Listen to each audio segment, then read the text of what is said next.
What next for Picard Season 3 after we've had so many hints about the direction the series is going to go? What do I think is going to happen, and what do you think? Welcome to SciTrek, your sci-fi TV and movie channel. Make it so.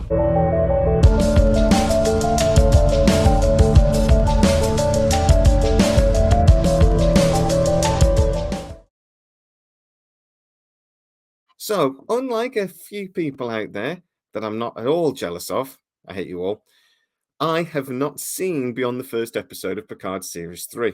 I do actually speak to a couple of very lucky people that have got the chance, and I've had to ask them not to tell me because I don't want to ruin it. I just cannot wait for this series. And I'm really, really hopeful it's not going to let us down the way season 1 and season 2 did.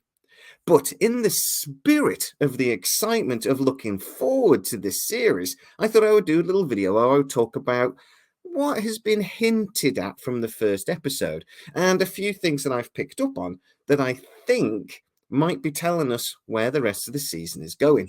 And I would love you guys at the end to throw in your comments, your theories, your ideas about where you would like to see season 3 of Picard go and maybe beyond. So, first of all, let's have a think about some of the things we saw in the first episode. So, first of all, let's quickly talk about the Borg. Now, there were several references to the Borg, but also references to Wolf 359. Now, I think that's going to be really, really key. And I think that's where the revenge element of the main protagonist of the series, but we'll talk about her in a little while, is going to be coming from. So, there were some subtle and not so subtle mentions of Wolf 359. For a start, Beverly Crusher's message to Picard, even though she said do not involve anybody else from the Federation, don't trust anyone, she dropped that little clue. Now, the clue that actually Picard had no clue about. Now, then Picard told Riker about the message, and he knew almost immediately it was a computer virus that they had aboard the Enterprise D that randomly added a 3 to all of their navigational charts, etc. So it just played royal havoc with all their navigational systems. He said, now, you wouldn't know about it because it happened on the Enterprise while you were incapacitated. Life signs. Negative, sir. Visual contact. On screen. Picard looked strange for a second, incapacitated. Oh, locutus. Now, there's two things I'd like to point out there. Picard was actually incapacitated aboard the Enterprise D several times. So I don't know why he immediately jumped to locutus when Riker just happened to mention that he was incapacitated. But we'll ignore that for a second. Another thing, why wouldn't Picard know that after the locutus incident? Surely he would have read all of the reports. And one of the reports would have been surely that they had a computer virus that messed with the navigational systems. Something they didn't mention during the Best of Both Worlds episodes, by the way, but we'll ignore that as well. So this slightly awkward little addition to Beverly's message, even though she knew Picard wouldn't understand it unless she spoke to Riker, something she specifically said not to do. She said trust no one, but okay.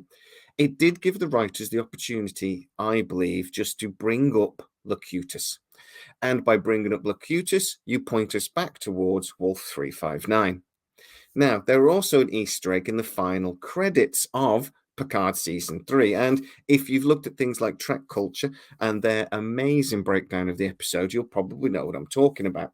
But during the final sequence, and all the little images and things that appears, we see a cloaking device, we see lots of other things.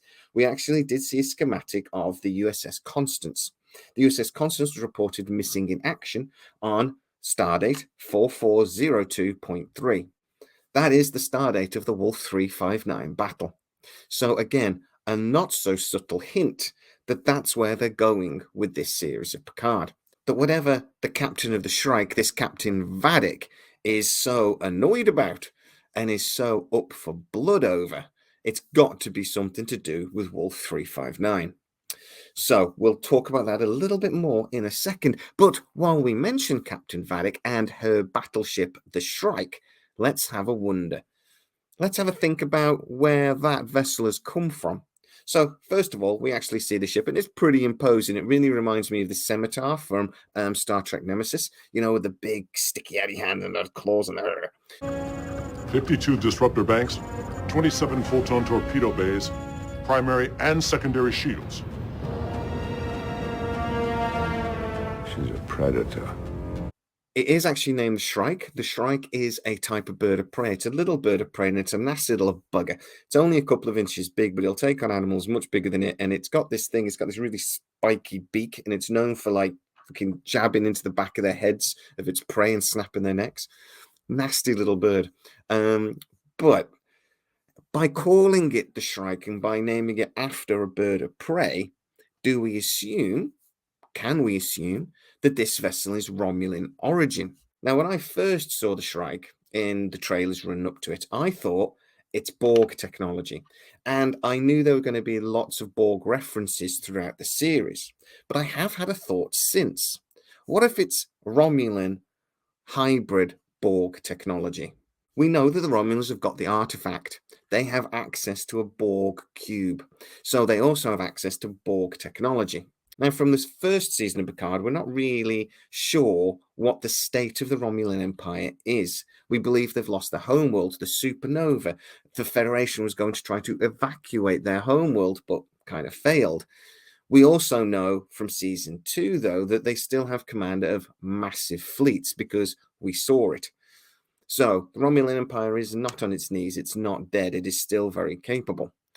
Perhaps this is a variant of the scimitar. Or perhaps it's a variant of the scimitar using very heavily Borg technology.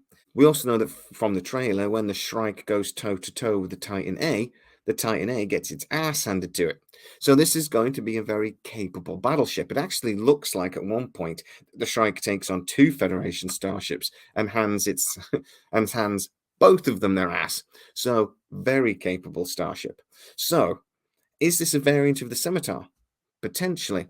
Is this a variant of the scimitar, though, with Borg technology? Well, another example we've got of that is actually from season 2. The Stargazer was the first Federation starship to use Borg technology. So if the Federation were doing it, why wouldn't the Romulans? So a Borg-Romulan hybrid warship built by the Romulan Empire, stolen, a la kind of like what happened in Star Trek Nemesis again. Well, that would seem a little unlikely. Would they do the same plot mechanism again? But at the end of the day, this vessel has not just come from nowhere. Somebody built it, somebody with massive shipyards. So yeah, Romulans. Now, another thing that I think is very interesting is that we have Lore and Moriarty in this series. Now, I've argued before that that doesn't really make sense because we know that Lore was disassembled and shipped off to somewhere within the Federation. We also know that Moriarty was, well, the last time we saw Moriarty, he was in a data cube on board the Enterprise D, which then crashed. But we don't know that's where he was. He might have been moved. But from the first episode of season 3, we know that the Daystrom Institute had secret technology stolen from it. Secret technology that could be used as a weapon. Raffi then sees that weapon getting used. This quantum portal technology, which was one of the best scenes of the episode, how it's sort of like, and then bam. Oh, it's freaking amazing.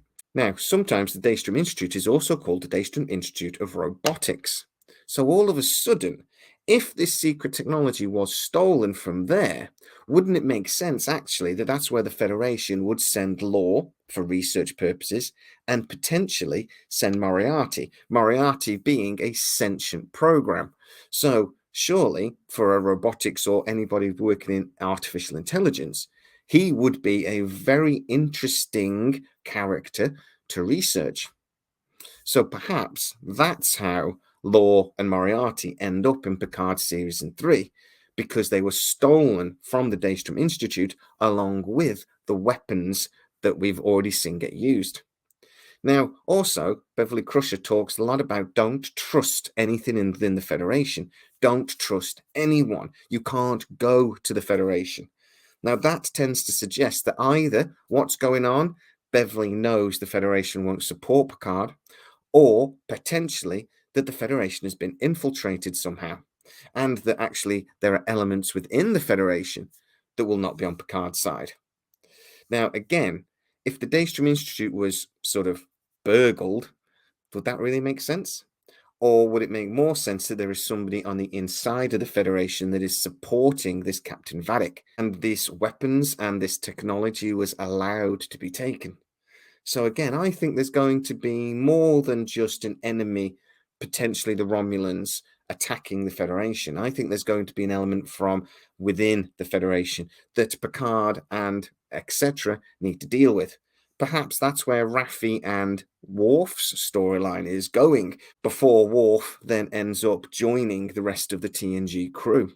But again, going back to the Battle of Wolf 359. Now, Captain Vadic says, we've seen it in the trailer, Jean-Luc Picard. And it seems that Picard recognizes her. Now, we've not seen a Captain Vadic in Star Trek before that I remember. So it's not going to be a character that I think we directly know. But Picard does. Now, we also know that from sort of Star Trek First Contact, that Picard still carries the scars of the Locutus battle and the scars of being a Borg. He feels responsible for the attack at Wolf 359 and the 11,000 plus lives lost. Perhaps Captain Vadic also blames him and wants to take her revenge. But I think Terry Matalas is going to have to be a lot cleverer than that. It cannot just be a straight up revenge plot.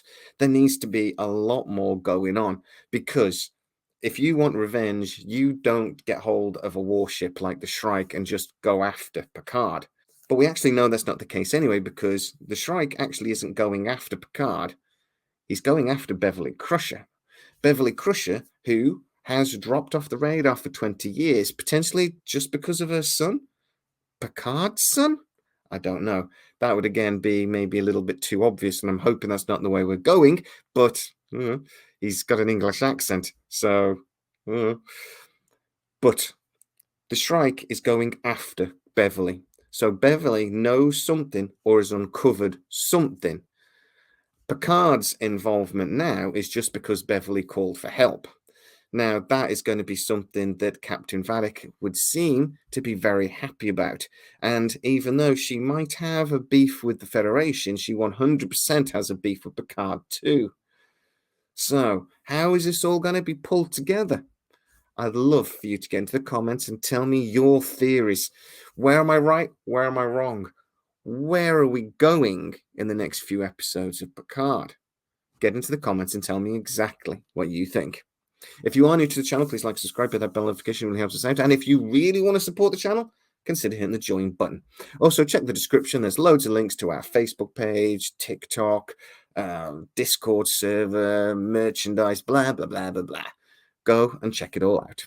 As always, guys, please stay safe, enjoy Star Trek, and I'll see you next time.